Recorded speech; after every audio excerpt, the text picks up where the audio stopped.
नमस्कार। कहानी संग्रह में हमारे सभी दर्शकों का हार्दिक स्वागत है। दर्शकों, आज हम आपको इस वीडियो के माध्यम से शुक्राचार्य की पुत्री देवयानी की पुराणों में वर्णित प्रेम कथा प्रस्तुत कर रहे हैं।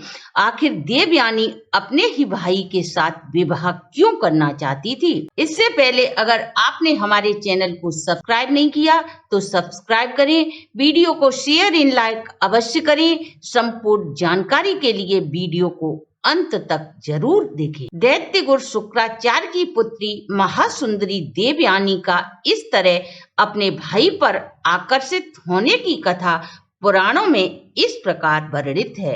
गुरु शुक्राचार्य के कठोर तप के द्वारा महादेव से मृत संजीवनी की विद्या प्राप्त करने के कारण देवता और दानव संग्राम में विजय हर बार दैत्यों की होती थी, क्योंकि युद्ध में जो दैत्य मर जाते थे उन्हें दैत्य गुरु शुक्राचार्य अपनी विद्या से पुनः जीवित कर देते थे, जो देवताओं के लिए सबसे बड़ी समस्या थी। देवगुरु बृहस्पति ऐसी किसी भी विद्या को नहीं जानते थे। तब गुरु बृहस्पति ने अपने पुत्र कच्छ को बुलाकर दैत्य गुरु शुक्राचार्य का शिष्य बन विद्या प्राप्त करने को कहा और अपने पुत्र से कहा यदि वे शुक्राचार्य की पुत्री देवयानी को प्रभावित करने में सफल रहे तो यह मृत संजीवनी विद्या प्राप्त करना उनके लिए सरल हो जाएगा।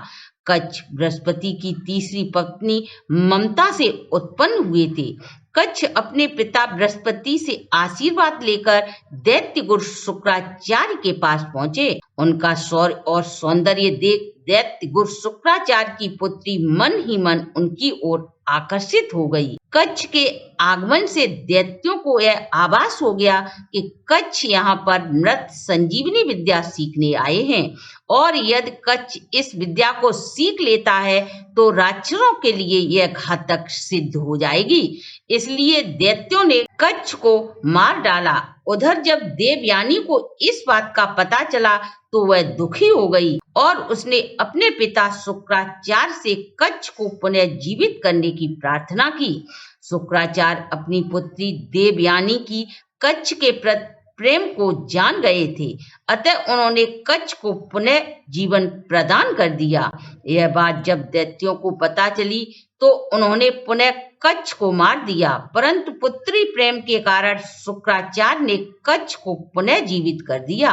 यह देख राक्षस क्रोधित हो उठे और उन्होंने योजना बनाई कि अब इसे मारकर इसकी राख को पेय पदार्थ में घोलकर गुरु शुक्राचार्य को पिला देंगे और सभी दैत्यों ने ऐसा ही किया। तब देवयानी ने अपने पिता शुक्राचार्य से विनती कर कच्छ को खोजने को कहा। शुक्राचार्य को अपने योग बल से पता चला कि कच्छ तो उनके उदर में है। यह देख शुक्राचार्य संकट में पड़ गए। यदि वे कच्छ को जीवित करते हैं तो स्वयं मृत्यु को प्राप्त हो जाएंगे। तब उन्होंने कच्छ की आत्मा को मृत संजीवनी विद्या का ज्ञान दिया। तब कच्छ उनके पेट से बाहर निकल आए।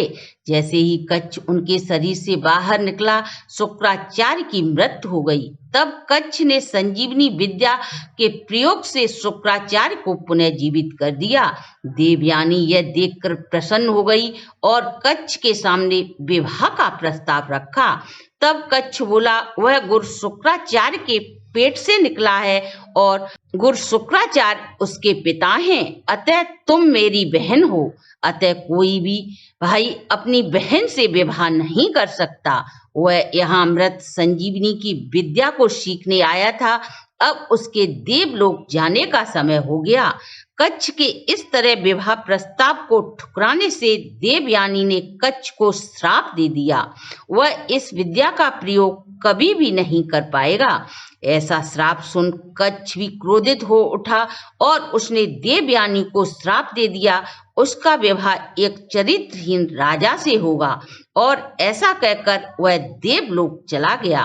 बाद में देवयानी का विवाह राजा ययाति के साथ संपन्न हुआ।